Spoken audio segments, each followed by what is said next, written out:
2年前2023年底，新北市一个姓郭国中生，讲是为着甲姓林的同学斗头一口气，用野刀啊攻击同一间学校的另外一个学生，造成人死亡。这一审是判这2个学生分别是9年甲8年，今仔日2审改判12年甲11年，也会当上诉。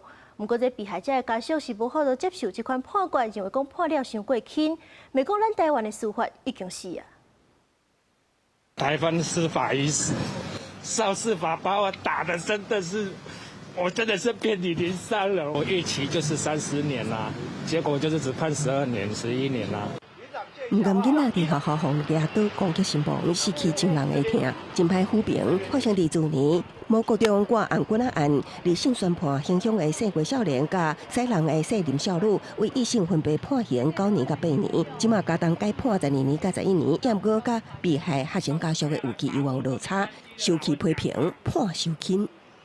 他们进去法庭都还是大摇大摆的走进来耶。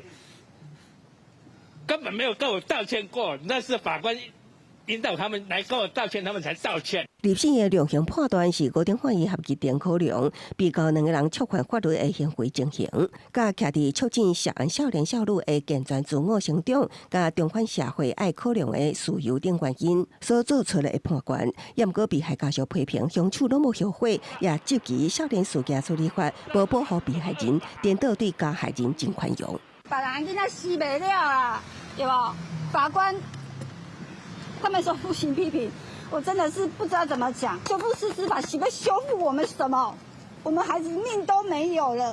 那对于刑事判决不案，被害家属也讲，伫民事部分目前判赔938万，也毋过对方讲无财产，只摕到一张借款凭证。今麦互因更加烦恼的是自身安全，因为民事庭无抓住因的徛假地址等资讯，已经互加害人清楚掌握。